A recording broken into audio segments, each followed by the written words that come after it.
Bone, Part 1 by Tavi Dromio. It seems to me, said Garaz, thoughtfully looking into the depths of his flint, that all great ideas come from pure happenstance. Take, for instance, the story I told you last night about my cousin. If he hadn't fallen off that horse, he never would have become one of the Empire's foremost alchemists.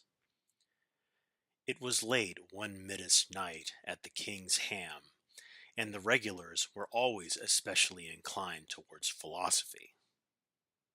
I disagree, replied Ziamara, firmly but politely. Great ideas and inventions are most often formed slowly, over time, by diligence and hard work. If you'll recall my tale from last month, the young lady, who I assure you is based on a real person, only recognized her one true love after she had slept with practically everyone in North Point. I put it to you that neither is the case, said Halgerd, pouring a topper on his mug of grief. The greatest inventions are created by extraordinary need. Must I remind you of the story I told some time ago about Arslick Owen and the invention of bone mold? The problem with your theory is that your example is entirely fictional, sniffed Ziamara. I don't believe I remember the story of Arslick Owen and the invention of bone mold, frowned Garaz. Are you sure you told us? Well, this happened many, many, many years ago, when Vardenfell was a beauteous green land, when Dunmer were Chimer, and Dwemer and Nord lived together in relative peace when they weren't trying to kill one another. Halgerd relaxed in his chair, warming to his theme. When the sun and moons all hung in the sky together, Lord, Mother, and Wizard, grumbled Ziamara, if I'm going to be forced to hear your ridiculous story again, pray don't embellish it and make it any longer than it has to be. This all happened in Vardenfell quite some time ago, said Halgert, ignoring Ziamara's interruption with admirable restraint, during an era of a king you would never have heard of. Arslick Owen was one of this king's nobles, and a very, very disagreeable fellow. Because of his allegiance to the crown, the king had felt the need to grant him a castle and land, but he didn't necessarily want him as a neighbor, so the land he granted was far from civilization. Right in an area of Vardenfell that is, even today, not quite civilized to this day. Arslick Owen built a walled stronghold and settled down with his unhappy slaves to enjoy a quiet, if somewhat grim, life. It was not long before his stronghold's integrity was tested. A tribe of cannibalistic Nords had been living in the valley for some time, mostly dining on one another, but occasionally foraging what they liked to call dark meat, the Dunmer. Ziamara laughed with appreciation. Marvelous! I don't remember that from before. It's funny how you don't hear much about the Nord's rampant cannibalism nowadays. This was obviously, as I've said, quite some time ago, said Halgert, glaring at part of his audience with civil malevolence. And things were in many ways quite different. These cannibalistic Nords began attacking Arslick Owen's slaves in the fields, and then they slowly grew bolder, until they held the very stronghold itself under siege. They were quite a fearsome sight, you can imagine. A horde of wild-eyed men and women with dagger-like teeth filed to tear flesh, wielding massive clubs, cloaked only in the skins of their victims. Arslick Owen assumed that if he ignored them, they'd go away. Unfortunately, the first thing that the Nords did was to poison the stream that carried water into the walled stronghold. all the livestock and most of the slaves died very quickly before this was discovered. There was no hope of rescue, at least for several months, when the king's emissaries would come reluctantly to visit the disagreeable vassal. The next closest source of water was on the other side of the hill, so Arslick Owen sent 3 of his slaves with empty jugs to bring some back. They were beaten with clubs and eaten before they were a few feet outside the stronghold gates. The next group he sent through he gave sticks to defend themselves. They made it a few feet farther, but were also overwhelmed, beaten, and devoured. It was obvious that better personal defensive was required. Arslick Owen went to talk to his armorer, one of his few slaves with specific talents and duties.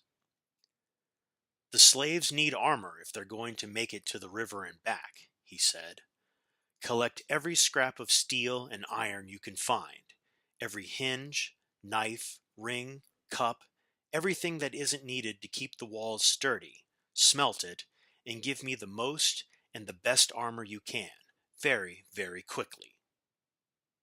The armorer, whose name was Gorkith, was used to Arslick Owen's demands, and knew that there could be no compromise on the quality and quantity of the armor, or the speed at which he worked.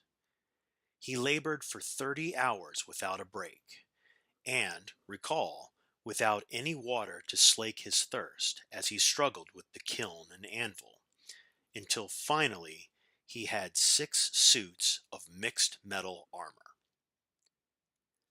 6 slaves were chosen, clad in the armor, and sent with jars to collect river water. At first, the mission progressed well.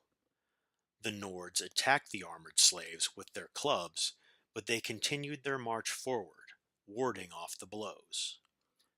Gradually, however, the slaves seemed to be walking uncertainly, dazed by the endless barrage. Eventually, one by one, they fell.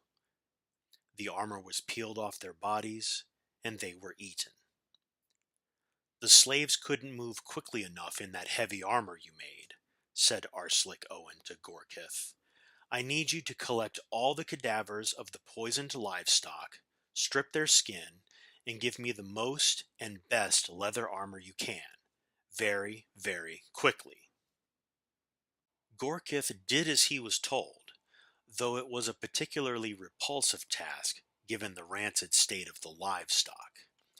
Normally, it takes quite a time to treat and cure leather, so I understand, but Gorkith worked at it tirelessly, and in half a day he had 12 suits of leather armor.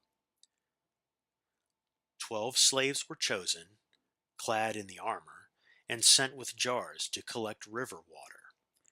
They progressed, at first, much better than the earlier expedition. 2 fell almost immediately, but the others had some luck outmaneuvering their assailants while deflecting an occasional blow of the club. Several got to the river, 3 were able to fill up their jars, and 1 fellow very nearly made it back to the stronghold gates. Alas, he fell and was eaten. The Nords possessed a remarkably healthy appetite. "What we need before I completely run out of slaves," said Arslick Owen thoughtfully to Gorkith, "is armor sturdier than leather, but lighter than metal."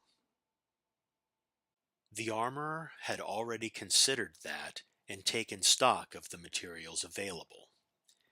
He had thought about doing something with stone or wood, but there were practical problems with demolishing more of the stronghold. The next most prevalent stuff present in the stronghold was skinned dead bodies, hunks of muscle, fat, blood, and bone. For 6 hours he toiled relentlessly until he produced 18 suits of bone mold, the first ones ever created. Arslick Owen was somewhat dubious at the sight and smell, but he was very thirsty, and willing to sacrifice another 18 slaves if necessary. "Might I suggest," Gorkith queried tremulously, "having the slaves practice moving about in the armor, here in the courtyard, before sending them to face the Nords?" Arslick Owen coolly allowed it, and for a few hours the slaves wandered about the stronghold courtyard in their suits of bone mold. They grew used to the give of the joints, the rigidity of the backplate, the weight pushed onto their shoulders and hips. They discovered how to plant their feet slightly askew to keep their balance steady, how to quickly turn, pivoting without falling down, how to break into a run and stop quickly. By the time they were sent out of the castle gates, they were easily, very nearly, almost amateurs in their use of their medium-weight armor. 17 of them were killed and eaten, but one made it back with a jar of water. "It's perfect nonsense," said Ziamara, "but my point is still valid even so. Like all great inventors, even in fiction, the armor worked diligently to create the bone mold." "I think there was a good deal of happenstance as well," frowned Garaz, "but it is an appalling story. I wish you hadn't told me." "If you think that's appalling," grinned Halgerd, "you should hear what happened next."